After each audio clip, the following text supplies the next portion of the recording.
Tom and I were figuring it's been about 10 years since I've been here and presented. And I think I promised I would get up here every year to present. So that means I'll probably present 10 times as long as I usually do. So you'll be here for about 10 hours today to make up for all the lost years. I come from RKS Design. You may have checked this out on the website. I'm going to talk about our design thinking methodology and how we use it and why we use it and how you can use it in your work as a student and your work professionally. So we call it advanced design thinking. Truly, there is a methodology to this. If you go onto the RKS website, you can actually download the complete method book. You know, innovation is what clients come to us asking for. It's still a buzzword, always has been, continues to be a buzzword. But what's the recipe, right? How do you create innovation? Every single project you're doing here, there's some level of innovation that you have to come up with. How is it relevant? What's it mean to anyone? Does anyone even understand it? As we've seen in past cases, sometimes we create the greatest innovation and nobody gets it, and we're just left scratching our heads. So the process is psychosthetics. You'll find it. It's a guiding tool in your team projects. It builds consensus in working with clients. They understand why you're recommending one designer or the other, how you got there, because they're not designers. And so many times we speak to them as if they're designers, but they really don't understand quite what we're saying. So it's a visual language that communicates across everyone. I always point out that as an industrial designer, it's pretty difficult, but you have to do 4 things for your project. One is you have to do something that's positive for a company. 2 is you have to do something that's relevant to the market. You have to build brand equity, and you have to connect emotionally with people. Those 4 things are huge challenges, but that's what we do every day. So if you remember, these 4 things: positive to the company, relevant to the market, build brand equity, and connect emotionally with people, right? Every project, these are the litmus tests. Well, let's talk about who are we as designers? Why do we get to use both sides of our brain? We're creative, we're talent, but we also understand business. So that makes everyone in this room very unique to the value proposition, to an entrepreneur, to a running company, to anyone. It's very rare to find somebody who can do that, who can be creative and understand business. But that's what industrial design truly is about. We do a lot of research. So we have thousands and thousands of expeditions. That's how we fuel the foundation of our work. And it's interesting because it's taken us all over the world. We've been escorted with machine guns into villages in Africa. We've been in little carts going to villages in India. We've been, pretty much everywhere into South America. And then more advanced working with doctors in Japan and Korea and in Europe. So the Cyclic Process is based on a foundation. So I've been running RKS as now it's 40 years old. So I've been doing this a while. And before I was started RKS, I was at Xerox. And when I was at Xerox, I worked with a team of PhD psychologists. And what I learned from them was that you have to understand people in order to motivate someone to do something new for themselves. So in 1982, which is long before most of you were born, I'm sure by decades, I wrote this underpinning, being people-centric, right? And so we are people-centric. If you learn one thing from me, this will probably be the thing that sticks with you, is it's not how you or anyone feels about the design or the experience, it's how it makes them feel about themselves. That's the most critical part, is that you're doing something for someone else, and how does it make them feel about themselves? How do you feel about yourself coming here today? When you leave, will you feel like you did something for yourself? Right? It all turns completely around. So we're a facilitator. But we also have a process that's pretty involved, right? So this is just an overview, but what you see is that we do a ton of research, and from research we start synthesizing. And from the synthesis, and in the PA book you'll see what the drill downs are on these. We identify what are the key attractors. How are we going to engage anyone? What are they attracted to? What do we focus on? How do we hook someone's eye, attention, engagement? Right? We layer that in with the hero's journey. How many are familiar with Joseph Campbell's work, The Hero's Journey? A few hands. I'll talk a little bit about it. Very, very important to design. When we have the hero's journey, then we actually, with all that work, then we start designing. You build a room out, you've got all this together, you're feeding your brain, you're collaborating, and then you start designing. And it's amazing what happens when you do this. And when you go through this process, what's also amazing is that the challenge for me, being in the field for now 44 years, is that how do I stay relevant? How do I stay fresh? How do I stay current? How do I adjust with the changing cultures? You've got to have these kind of tools so that as you go through the decades, you can completely renew yourself time and time again with each project every day. All this put together, you start designing, then you look at executing, and then you look at moments of truth. Moments of truth is part of the Campbell's work on the hero's journey. One thing that I always remind people of is that being people-focused, that you got to understand about personas, which again is in the book, but understanding what goes into a persona and what comes out of a persona and why they're so important to the work we do. Putting up posters of fictitious people that represent the market, right? You know, I saw today that some of the students are designing in their thesis project, they're designing for their father, right? I would expect that you would put up a big picture and like what car does he drive and what things does he like, and you know what does he complain about, and what really makes him tick. And the more you look at that picture and that persona and understand that persona and address them while you're drawing, thinking, sketching, it's amazing what effect it'll have.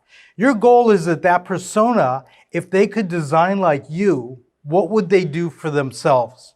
But they're not a designer, right? So by using personas, you start to think in terms of the other person. So I mentioned Joseph Campbell and the hero's journey.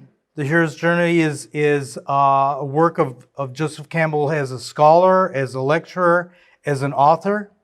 And what he found in traveling the world is that in all cultures throughout time, the story of the heroes emerged.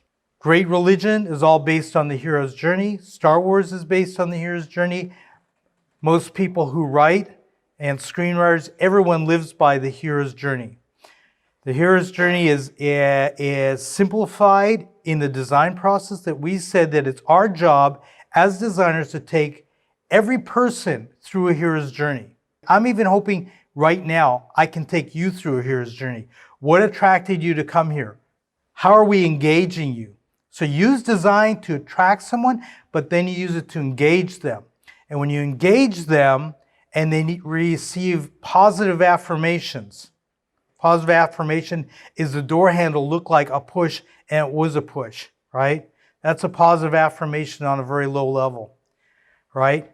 If it's a push and you pull, you get frustrated, right? And you walk away or you get mad at the door. So we use it to engage those specific touch points and key attractors. That leads to an adoption.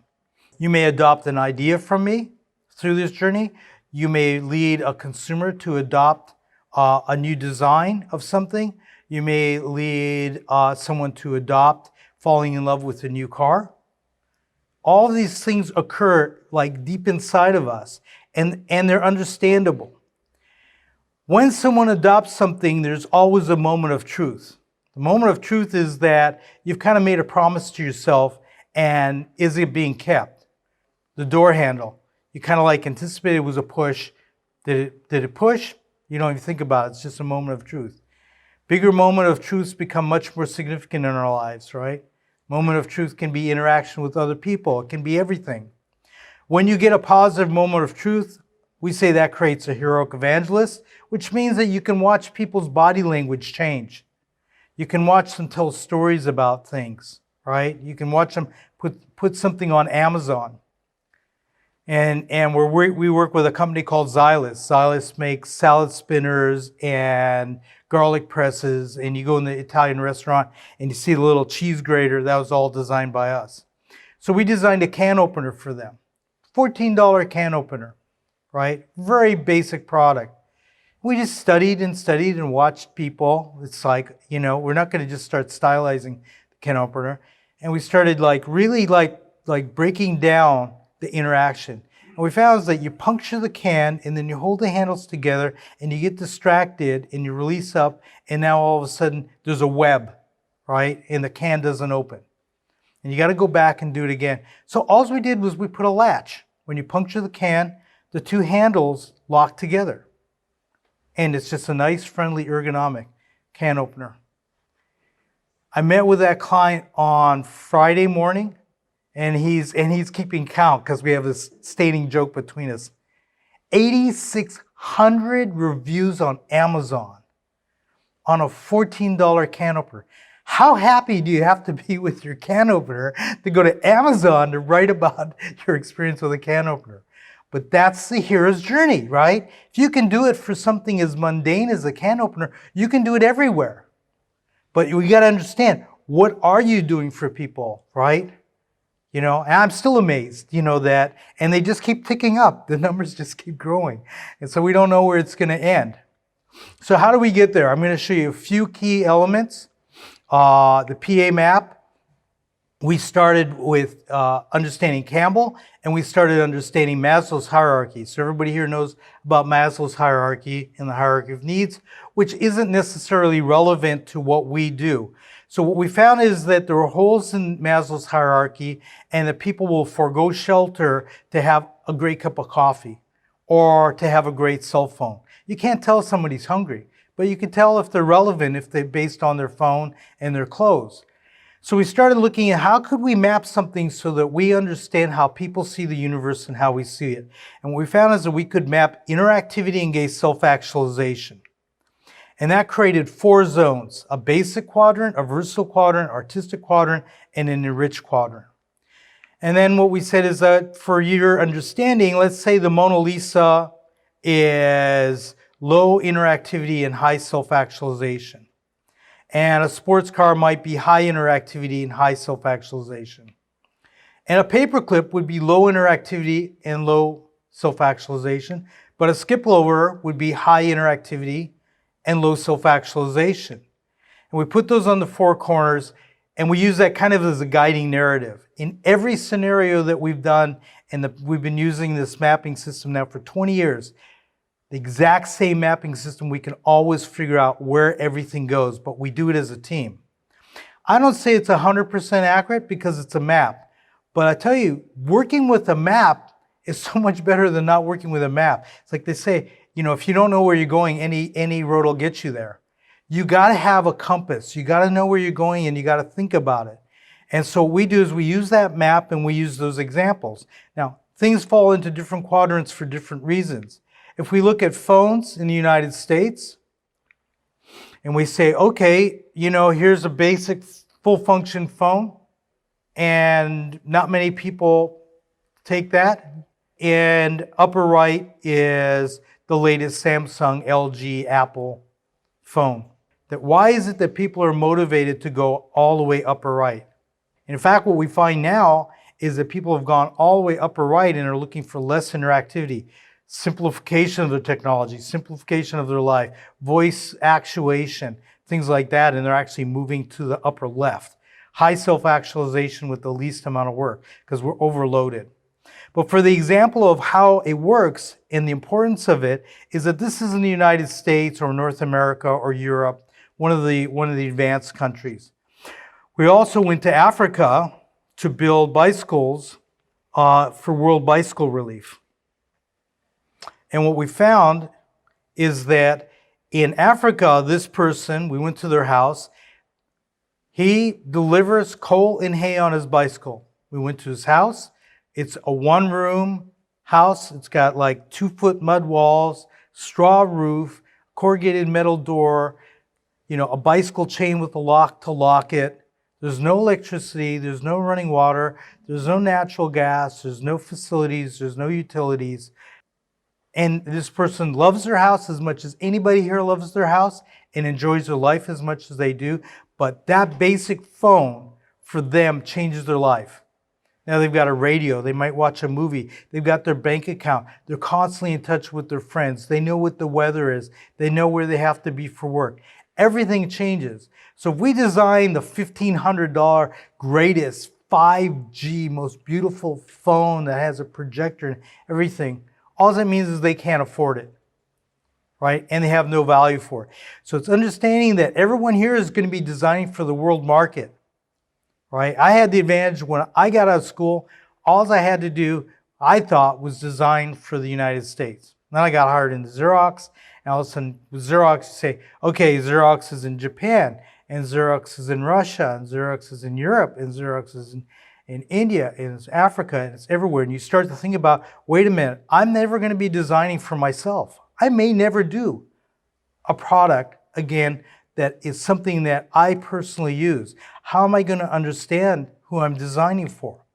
And that's one of the keys to psychoaesthetics and why you have to have a methodology that allows you to do that. So we were in villages in China, right, interviewing 13 and 12-year-old girls about why do they like Coke over Pepsi, and how do they buy it, and what's their experience, and what's their journey, and do they buy one on the way home, and what's their house look like, right? You can't take a whole design team into somebody's house. You have to go out there, you have to take it, you have to put it together.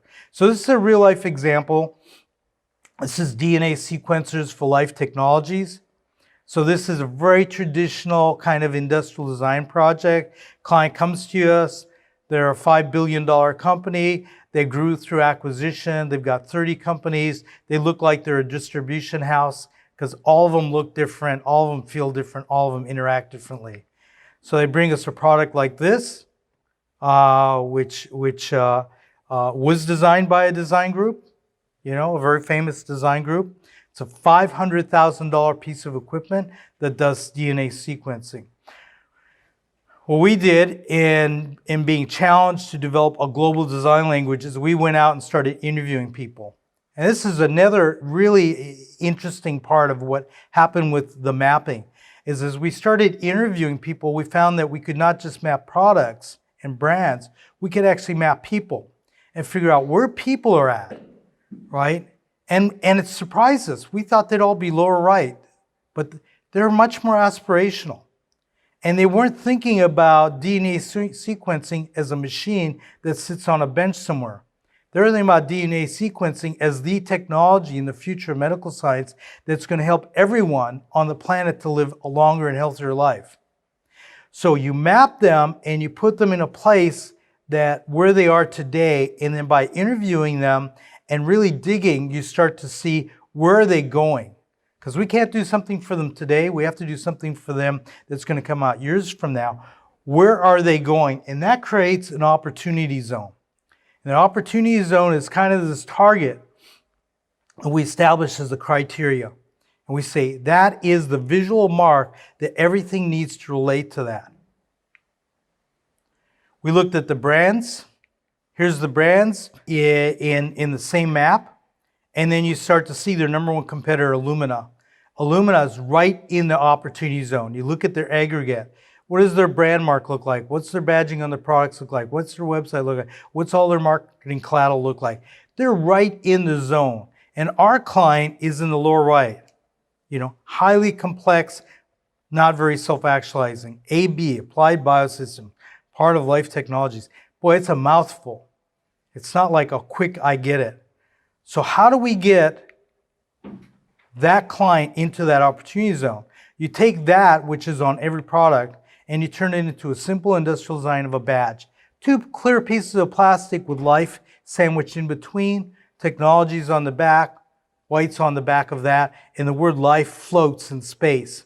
You can see it floating, right? Because we vacuumed out all the air. So it made a very, very quick read.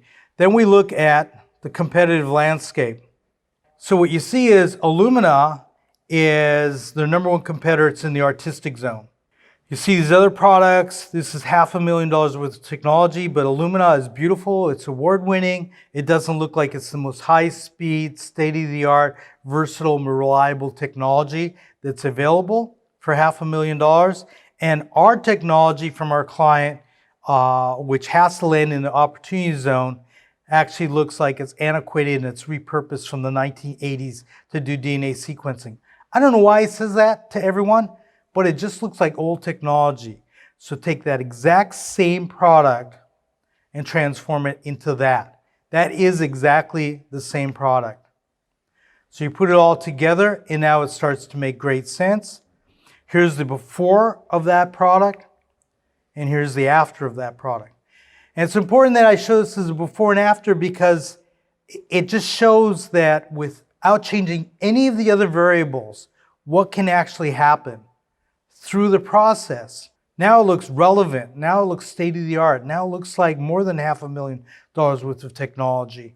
And people have pride and they feel it's the future of medical science. So we applied this to a global design language. The first product we designed came out a few years ago. It was the first DNA sequencer that could do a sequence in 2 hours for $1,000. Basically the same design language applied to different form factors. Part of a 150-page global design book, had multiple examples. And the net out is that Life Technologies, for a number of reasons, but one being the rebranding and kind of this pulling together of everything we did, and the launch of that product, which launched the same week that Illumina launched.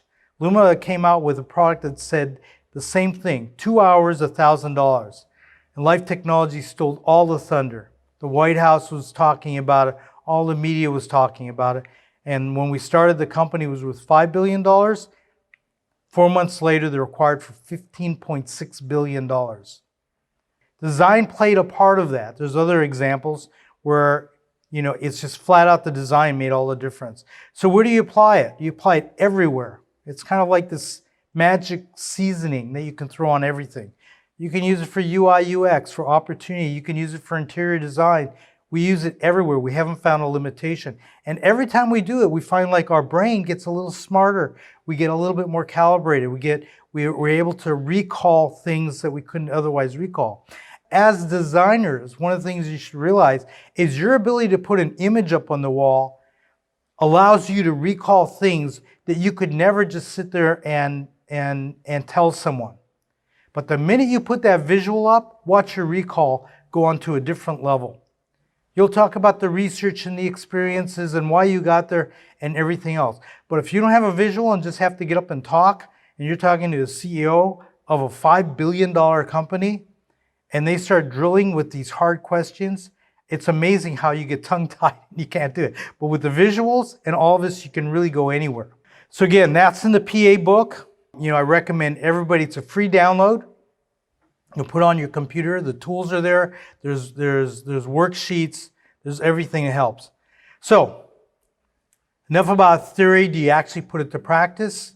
Do we actually make anything out of this? So there's a little bit of history. Everybody always asks me about Teddy Ruxpin. I didn't talk about Teddy Ruxpin. Teddy Ruxpin was the first animated talking toy. And its first year sales were like 100 million. Second year sales were 350 million. And if you go on the internet today, Teddy Ruxpin is still for sale. This was 1985. And what I said was that make it like a teddy bear. And we developed this cool thing that was in Toys R Us. We had an end cap. We had the teddy bear sitting on a little pedestal. And it just sat there like a regular teddy bear. And the minute somebody walked by and the motion sensor came on, all of a sudden it blinked its eyes and said hi. And people just fell out of their seats. At the time, you couldn't even get one. I mean, they were going on the black market for $400. So it's considered one of the most successful toys of all time. So it's still in production. Another example of industrial design is that MiniMed makes diabetic infusion pumps. So if you have diabetes and you have to give yourself an insulin shot every day, this is an alternative for it, right? This is the MiniMed diabetic infusion pump. They do something like over $1 billion a year with it. They came to us when the company was in collapse, right? They were at $70 million sales one year. Next year, they're at $30 million in sales. They've exhausted everything else. And finally, they say, hey, maybe we can find an industrial design group that can figure this out for us. I mean, it was just absolute desperation. But the short of it is that they were 7 million. They went down to 30 million, 35 million. 3 years later, they're at $270 million, and they're sold for $3.7 billion on $270 million sales. So this is what it looked like before. It looked like this medical device. And we wore them for 4 days, pumping saline. We had the little catheter and abdomens. We had the tube. We wore them 24/7. And every time you had a meal, like I just had a sip of Coke, I would have to give myself a bolus of insulin like your pancreas would do. So when you take out this overtly medical device, people were staring and people were looking, and you got this creepy feeling, and they like whisper. And the stigma of having something that made you look ill was so strong that people weren't adopting it. So at that time, what we did was we made it look like a very cool pager. And now nobody noticed that there was a little tube. It just looked like you were getting a page. And that's what completely transformed that company. That's the power of industrial design. You could completely transform a company just by changing the look and the feel of something. Other stuff we were experimenting with, we created a line of electric guitars played by people like, you see Ronnie Woods, the Rolling Stones up on stage. We were the cover of Business Week. We built a whole company. We incubated a whole company. We spun off, and now we have a huge guitar accessory company that makes stands and straps and music stands. And part of the test is that if you really do what you say you can do, why haven't you started your own companies, right? It's easy for an industrial designer to say, yeah, client, you should do this or that. If you really could do it, go do it for yourself. So we've done it and we failed. Now we've done it and we've got a couple of successes. We've done things like worked on smartphone for the blind. This will tell you everything about humanity right here. The guy on the right is the founder of this company that makes smartphones for the blind. You see the lower right, there's models of the designs, of the alternatives. He takes the one that feels the best to it and he puts it up to his face. And you think he's going to go, oh, that feels good against my ear. No. He lifts his head. He says, can you guys tell me how I look? That's the root of the hero's journey. That's the root of acceptance. That a blind person cares so much about how they're perceived, they're going to rely on other people to tell them that, yeah, you look relevant. Yeah, you look current. Yeah, you look empowered. Or you look cool. But you look right. Nobody wants to look like, I would say, a Martian. No offense to Martians, I don't know any. But you don't want to be out of sync. And it's amazing the lengths that will go to that. Other things that are great examples. This is a project that actually Young Bang worked on, one of the grads from here. These are auto-injectors for osteoporosis. How do you get someone to give themselves an auto-injection who's in their 80s and 90s? The ergonomics, the testing, understanding everyone. There she is on the lower left, right? She's got goggles with cellophane on it, and she's got ear stuff, and she's got gloves so she can emulate what it's like. You do these collaborative work sessions. You do all of these types of study models. There she is again with some of the clay models. But you can imagine the challenge to get somebody to give an injection. Their skin texture is different. And there it is. And we looked at what do we do for migraine sufferers. Different design language. This is everyday people. Can be any of us, could be a migraine sufferer, right? How do you create an auto-injector so that they can do that? Same process, understanding, interviewing, developing the study models, testing the study models. Things like earbuds for high fidelity audio. Built the name, built the brand, building the engineering. Global projects. Unilever asked us to find a way to reduce the amount of water used in laundry. Laundry is the second largest consumer of water next to agriculture. So they said, we want to save water and we want it to help 1 billion people over 5 years. We built all of the business models, all the invention. We did workshops in London for weeks. Dozens and dozens of people with rooms built with the personas and the maps and these posters. And we started inventing. That's what a wall looks like to us. And what we created were ways to do spot washing. We found a way to do a bucket wash. Working with their scientists, we found that you could add a pill to a bucket and it would coagulate the dirt and the detergent into a gel, and you could put that gel in your garden and it would help the garden. Things like that. You see lower left kind of proof of concept of like an elaborate thing to make a washing machine that could do that. That one single bucket of water could wash all this clothes and then pull all the detergent and dirt out. We proposed to them that they could do an additive. So created this package and this concept because you could actually leave something behind in the detergent. You could leave vitamin K, you could leave an antibacterial agent, right? You could do all kinds of things, and we call it the wellness proposal. This is just some more of the kind of the texture, what the books look like, what do the visuals look like. We were talking about that earlier when we were walking through some of the classrooms. The importance of the visual language. People aren't going to be interested if you don't present it well, if it doesn't have that visual engagement. This was also designed by a graduate from here. We do things like brand consolidation. People say, help us analyze our brand. How can we make a better brand? This is part of the Xylus work. This is their salad spinner. We did over 50 products for them, and now we're re-engaging. Half of their global business is all designed by us. Corkscrews and cheese slicers and cheese graters, potato peelers, all kinds of things. But you can, even a potato peeler, you can do a better job on a potato peeler. It's amazing. Core Water is known as the Iron Man water bottle. We worked with Core to create their whole brand language. This bottle's been out now, I think, 10.5 years, and it still looks fresh and relevant. It's kind of become a living classic. We did other things for them, a lot of work in water. So we did their whole filtration system. We worked with a company called Flow Water. We did their brand, we did their product, we did their technology. Flow Water makes purified water stations. Working with a company like this and developing their branding and their product and watching them grow from 1 person to 2 people, and I think it was now over 12 months ago, they were valued, they had investment that valued them at $50 million. So take them from a clean sheet of paper to a value of $50 million and skyrocketing, that's part of the business side of it. We created a line of barbecues, like portable barbecues you take 2 hands to carry, and we made one that folds up like a briefcase. This is on the market now.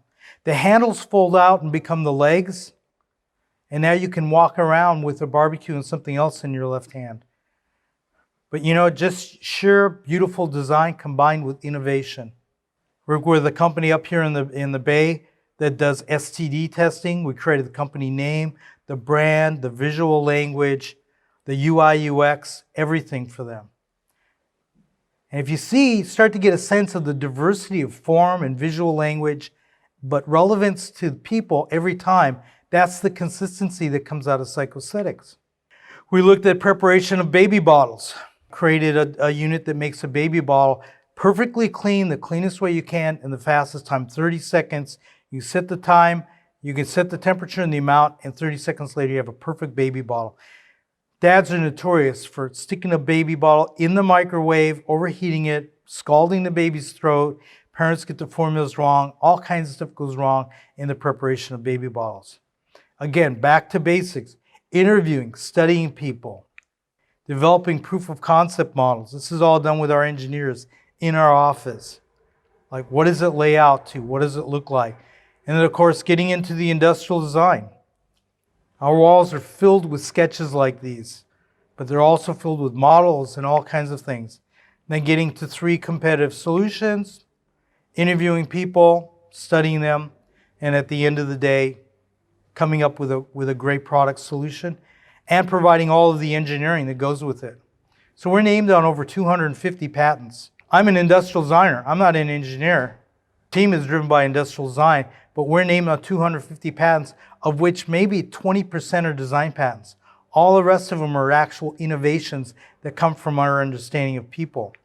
I can show you some things that are relevant that we're working on now. Hydrate Me is a water bottle that has patented technology that measures how much you drink. So it can tell you when you should drink, how much you drank. It'll monitor you through the day. We created the name, we created the product for the client, created the design, comes in a band that can go on an existing water bottle, created the UI UX. Working with a company showed at the Consumer Electronics Show called Miravel. Miravel makes grow system for the wall. It's pretty cool. You know, it goes on the wall. It's got water tanks that you refill every couple weeks. It's got the technology. It's enabled with your phone, and it'll grow plants and herbs like a piece of art in the kitchen. And they're not out yet, but I tell you, I know we designed it, but I want to be one of the first ones to put one of these up in our kitchen. Because the beauty of, seeing a grow wall is amazing. But you could grow your own herbs, or whatever you want to grow, you could grow, right? That's often questions like, okay, could I grow something else? But you can grow vegetables, you can grow herbs, you can grow cannabis, whatever you want to grow. And it's beautiful. I mean, plants are beautiful. And making them into art and making them edible art is amazing. Working with a client on a simple cell phone case that on the back of it has a lens. And for people like me who need glasses, you basically flip this out and it becomes a magnifier.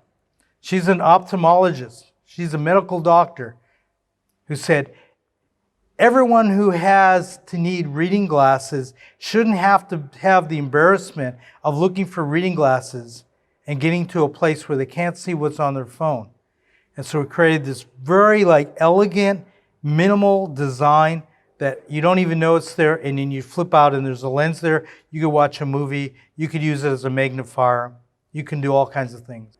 And then in the process of using psychoaesthetics, a few years ago we said, what big challenges do we have in this country that design could help with? And we came back with student debt.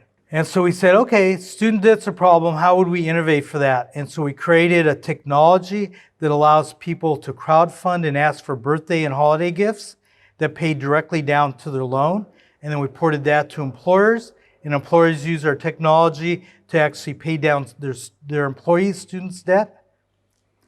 And this became a running technology, and we actually built a fintech company out of an industrial design firm. They're pretty crazy stuff. I mean, we went from designing can openers to creating fintech technology to address what is a $1.5 trillion problem in society in the United States today. It's in other countries as well. We developed all the UI UX. We hired all the development teams. We built the marketing teams. We incubated everything. So those are kind of my examples of kind of broad experience, to open your eyes to how we use the same common thread of psychoaesthetics to go anywhere we want to go or anywhere we should go, from fintech to can openers to phones for the blind, and on and on. And the underlying message is that it's attainable. And everyone here in this room, as you graduate for the next 20, 30, 40 years, you're going to have the diversity of challenges of doing those types of things, right? You're going to be asked to develop an app for villages somewhere that helps them forecast their rain crops or their crops or when to harvest. I mean, there's just endless amounts of use of design in the world. There aren't enough designers, I see, in the world to solve all the problems that need to be solved. And then someday you'll just be asked to do something as simple as make something like this look better, or work better. But hopefully we'll know enough about it that, it becomes something more important. We have things you can follow us on, Twitter and Facebook and all that good stuff. But you can always reach out to me. I'm on LinkedIn. I would encourage everybody who's in school, if you're in LinkedIn, connect on LinkedIn, and you can stay current and stay connected. And with that, I think I left some time for Q&A. Anybody wonder why we're in Southern California and not up here?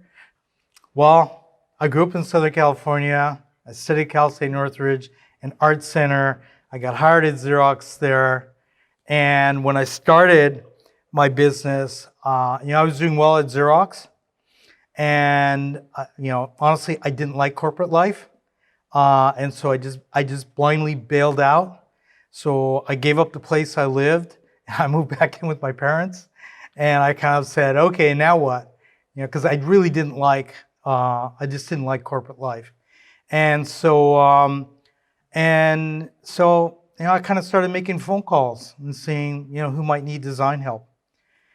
I went to a seminar put on by the IDSA, and they had a guy there just came in talking about sales and marketing. And he said, take a piece of paper and write the numbers from 100 down to 1 backwards. And he said, start making cold calls. It's like, what's a cold call? It's like, just find somebody that might use you and call them and try to get through to them. And he said, and I'll guarantee you by the time you get down to the bottom list, you'll have a running company. I got down to 93. I got 7 calls, and I had more work than I could ever deal with. And my philosophy was, do right by your client, and your client will be bonded to you. And my other philosophy was work strategically. And if you work strategically and try to help your client beat out the competition, that you'll do right by them. But that also meant that if you did a can opener for company A, you shouldn't go to company B and say, hey, I just did the can opener for company A. Don't you want me to do your can opener? And that's what led to kind of a slow growth, but a diversity of portfolio that we work in, like just unbelievable amounts of industries. I mean, there's stuff on that's not even our website might show, honestly, it might show like 1% of the work we've done. They're just like, the team just is limiting the work to more recent work. But the diversity of work that came out of that and the discipline came out of kind of those philosophies. Okay, somebody actually had a question. So I really want to ask, when you designing the things, how do you get rid of yourself? Because we know that we're designing for user, but sometimes we are really hard to, get rid of your own person, right? So the question is that how do you bypass your personal preference for people? So, and that's a great question, because it's kind of a deeper dive into the psychocytic map. When you put all that visual up, and you build the map, maybe you project it, it's like one of those screens. It's very interesting that as you're looking at the concepts and the ones that you like, if you hold them up to the map and the personas on the map and the opportunity zone, you kind of immediately start to see like, I love this design, but it's not relevant to who these people are, right? So the DNA sequencer could have been a super sleek, completely like, artistic expression for us. But for those people, there's something different. The meaning's something different. So we use the PA map that we hold up. We hold these up and we hold them up to the personas. We're like holding it up to the person and going, I wish they would love this, but this is just, this is not relevant to them. So it's kind of like takes you out of the driver's seat and puts you into a position where like you're more the passenger, and they're like, you're holding it up and going, doesn't work. It's really interesting how it works. And I think it's part of the phenomena of being a designer, is that it triggers things in us that we might not otherwise trigger through the visual. Like you recall, it's like, yeah, because we all fall in love with our own work. I mean, that's what we do. If you can't fall in love with your own work, you're in trouble. Yeah, good question. Thank you. So I know when you went to Art Center, you learned certain techniques. When you started working in the workforce, what things did you have to learn as technology sort of advanced, like for digital drawing and stuff like that? Well, when I graduated, there was no technology, so I had to learn it. I had to learn it all. It was really exciting because we had no technology, and then now all of a sudden I'm at Xerox working with Park in the advanced labs, and we actually had computers to design on. This is like in the 70s, and we had laser printers, and we had fax machines, and we had email, and we had like all this technology. So for me, it was just like a kid in a candy store. You know, it was just like, oh my God, I can do all this amazing things. But I think as a philosophy of the office, we're like always been very quick to embrace technology. But you know, it's a tool. It's a tool, and we don't give up the traditional tools of sketching, you know, the hand-eye dialogue between your brain and your hand and your eye. Can't replace that. There's something that occurs when you're doing that you can't program in. You know, sketching on a tablet is pretty good. You know, you know, we see that, but we're also very big on three-dimensional representation. So we do a lot. We have a big prototype lab. It's like 3,000 feet with CNCs and 3D printers and all kinds of great stuff. So if it's physical, we get physical. If it's digital, we make it digital and we prototype. But we prototype a ton. So I hope that helps. Yeah, that does. Yeah. Earlier you mentioned when we were talking about, you know, creating the smartphones for the blind, you said you don't want to be out of sync. But what happens when you're trying to create something that breaks that sync, or when you're trying to take a familiar product and create a new experience, or vice versa? How do you approach that? Yeah. Well, you guys have good questions. That's a good question. You know, what I've always seen and learned from making mistakes over decades is that people only accept something new, and we can only move them if we have some relationship to what they know. So I kind of call it like one foot in the past and 1 foot in the future. But if we throw something that's completely like revolutionary at them and they don't have a reference point of that, oh, that's like this, but more advanced, then they don't understand it, they reject it. You can't take enough time to teach them why they need it. Part of it is just getting people to even value, why should I do something different today than what I did before? So that's the essence of the challenge of doing something new, is that they got to look at it, understand it, and then perceive that there's something more there than they had before, right? Killer app, you know, killer app, the cell phone looks the same, but it's got 3 cameras, right? It's right. We understand that. We see the 3 cameras, we go, oh, right? But you know, if they simply put all 3 capabilities into one lens and it looked like the old one, you know, we might not even understand it or value it. So it's really tricky, and you got to do a lot of consumer testing. You got to test on the front end, you prototype, you test people, you see the reactions, and you start to understand, like, and you thump your head and you stomp your feet you know, after research. You go, why don't they get it? Why don't they get it?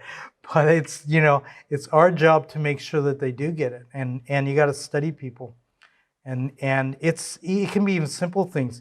We did handles for refrigerators. We did a complete rebirth of the Amana brand of appliances, which turned into Whirlpool, and we did these incredibly beautiful handles that we loved, right? And we put them on the refrigerators, and they were skinny, super elegant, beautiful handles, and everybody who walked up touched them with their fingertips, right? And they pulled on it, and the door didn't open because they didn't put enough force on it, because the handle looked so delicate. And when they did that, then they walked away, right? Because we didn't have relevance to what they were used to, you know. And then we put really like big fat commercial handles on it. We thought, okay, well, that'll go the other way. And the people grabbed the door and they pulled the door open so hard they moved the whole fridge, and then they walked away because they were mad. Because, you know, it's like it's like all in the it's all in the brain, and yeah, they're fun challenges. You'll conquer them, but yeah, this is the essence of the challenge. How do you get somebody to do something new for themselves when they're tired and they're exhausted and they're sick of new technology? It goes on and on. Just want to ask if you have ever applied this philosophy to a mobility solution? What do you mean by for mobility? Meaning Just cars, bikes, any transportation mean? Nissan hired us to use psychosthetics to identify key attributes and key kind of connective points for an emerging market of basically pre-family women drivers who have the need of a certain type of car, but they're not going to drive an SUV, and they're not going to drive a minivan, and there are all these cars they wouldn't drive. But how do you create something that's for that market segment? And we actually did very deep dives, working with psychologists and working with our psychosthetics, and we came up with a whole variety of different things about changing environments. Things like on some of the cars, if you open the door, it lights up the path where you're going to land. That came out of watching people like the event psychology. I call it the event psychology of when someone goes to a restaurant with their friends, how should they feel? Okay, the paparazzi's not there. In LA, you can go to certain restaurants, the paparazzi's there, right? But everybody kind of wants to like touch that and feel, that important for maybe a split second. Now, how do you lace kind of those small touch points in? And so we came up with a whole range of different touch points that would address that market, all based on the psychosthetics, and then doing the deep dive on the front end, and then testing. We actually use psychologists, PhD psychologists, to interview people. We don't do focus groups. We actually do one-on-one interviews. We show them things, get them to react, challenge them, really get them engaged. So yeah, we've used it for mobility on a variety of different industries. Sure. Talking about those groups of people that you interview, how big is the sample in general? The sample really is a wide range. In some cases, the sampling can be hundreds of people.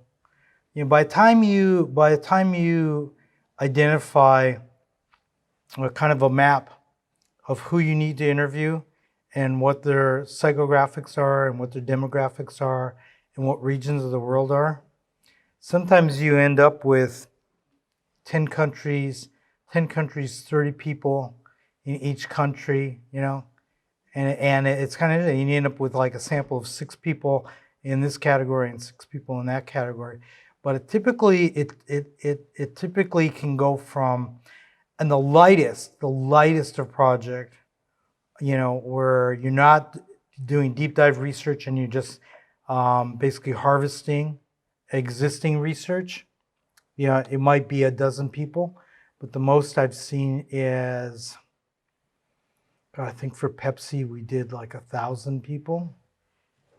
It can vary. Each case, it's a case by case, but you really need to define. And so when you look at it, you start to look at more of the traditional marketing way, like, okay, I want someone in their 20s who lives in San Francisco, goes to this school studying industrial design, and I want somebody who goes to Art Center, who's a grad student, and you start to segment it. But you build a little map to identify it, and then because if you don't get that right, you can't get anything right. So it all starts with that foundational work. If you ask the wrong people the right question, they're going to guide you the wrong way. They're going to skew your whole thinking, and So yeah, you got to get that right. Thank you. Good questions. All right, so this is kind of general, but since you study people a lot, what would you say is what's some of the most common, or I guess, what's some unique things you found out about people that you wouldn't have otherwise? What are some things that maybe they desire that you wouldn't have guessed? Or Something like that. Truly looking for a couple of golden nuggets about people. I actually have a couple I can share with you. So we have a very close friend who we started working with on the Amana work, who's a cognitive psychologist. He's got a PhD in anthropology and a PhD in psychology. And brilliant mind. And I learned a lot from him, not just from the psychologist at Xerox, but I learned some great things. And his name is Bob Deutsch, call him Dr. Bob. For example, he worked on the Think Different campaign, right? They present the Think Different campaign. It was Think Differently. Last presentation to Jobs, Bob says, actually that's wrong. You don't want to tell people to think differently. That's telling them to do something wrong. Why don't we tell them to think different? So, everybody's like, shut up, Bob. So he says, I'll prove it. He goes, does EEG studies, puts the words in front of people, think differently, their brain activity goes up, drops because you go into denial. It's like, I'm not doing anything wrong, you're doing something wrong, right? But you say, think different, and you ponder it, it's like, think different. Wow, what does that mean? I could be doing things better, I could be doing things smarter, and you explore it. So we learned things about kind of people, like some golden nuggets. And one of the things that Bob taught us is that every person asks these ongoing questions in life. It's like, is it like me? Can I relate to it? Does it like me? Right? Does it respond back to it? And can it make me more? And those three questions have guided a lot of the work. That's kind of a universal understanding of humanity. And according to Bob, it starts with when you're born. That's how you identify your mother. That's how you start breastfeeding, right? A baby sees a mother, it's like them. The mother cuddles it. The baby's liked by the mother, and then they start feeding, right? Is it like me? Does it like me? Can't make me more. And that's the reason we reject or accept something. And I have a second theory, which is probably more controversial, is that I've observed, and I say it might be controversial, and don't anybody hammer for me. I've observed that there's a gender difference. And kind of my underlying thing is that if we're looking at the male gender or the female gender, that women tend to take action to prevent problems, right? And will forecast in the future and will think about preventing a problem. And guys, maybe it's just me, we wait till there's a problem there and we want to go fix it. So, at the risk of being controversial, that's just kind of my own harebrained observation that, guys like to fix things after they're broken, but they wait till the problem's there. And if you have a great person in your life, a great other who helps you project, you might want to think about that before you do it. Maybe it's just me growing up as a kid and, having everybody break bones and jump out of trees and fall out of trees and do all kinds of stupid nonsense. But I would rely more on Bob's thinking because he's got 2 PhDs. I have one. You guys, Tom, you guys gave me one from the school here, so I have an honorary one. But you can take Bob's learnings away. Kind of discard mine. Thanks for the golden nuggets. One golden nugget. When it comes to designing electronic product, which one comes to first, design or engineering? And have you worked with any engineers before? If you did, then what was your struggle with, working with them together? Well, we have half of our team are engineers, and we work with a ton of software, electronics, mechanical engineers. We don't have, we really don't have any struggles. What we find is interesting is that they latch on to psychoaesthetics and really strongly, because now they can kind of see how we think as designers, which before that, it was always a little bit of tension of this is what we think as designers and this is what they think, but it creates a shared vision. So it really kind of solved all that. We had the same issue with clients. You know, we would think that this was the appropriate design. We couldn't articulate it, and the client would just say, I like that one. And it's like, and then we walk away and go, why did we ever show that one to the client? We should have only showed them the ones we like. But, you know, so if you create kind of this shared visual vision, what I find is that engineering, marketeers, upper management, kind of everybody sees it and understands it, you know, to a degree that they can kind of accept what design is thinking. And those problems, we don't have any. Usually they're in collaborative sessions, and we work with scientists, and we work with all kinds of engineers and scientists and technology people. So yeah, it's just kind of like we don't have that battle. I mean, the traditional, yeah, I mean, you know, the traditional thing about I want it this way, and an engineer saying you can't do it that way. You do have to have answers. You got to be smart enough to have answers, but that's why we have an engineering team ourselves too. How did you find potential clients when you start your business? I did a couple. You're making me recall. I did a couple of things. One is that at that time, you know, we did have things called newspapers, which had want ads for like engineering and design. And so I went to the want ads and I looked for which companies were hiring and said, okay, these people are short-staffed. They're doing new products because they're hiring engineers of this type. And so I cold called them. And then I looked up on the stock market. I looked which companies in my region were growing. And I reached out to them. Of course, I didn't have an office. I was working out of my bedroom at the time. So I had to be kind of a little bit strategic that I never invited the client to my office because my mom and dad were still at home. You know, it's like I don't want to have the client come in and sit on the dining table with mom and dad, the dog and I.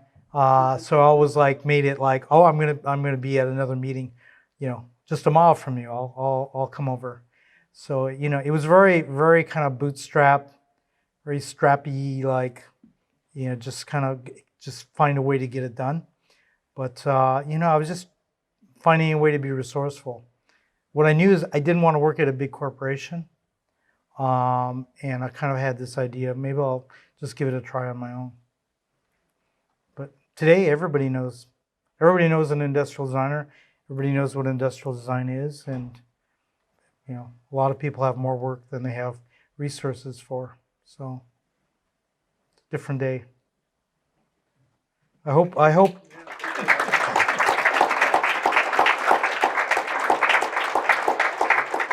it was worth your time, and that you at least remember one thing. The right thing, not the guy-girl thing, but some of the other right things. All right, thanks, everyone.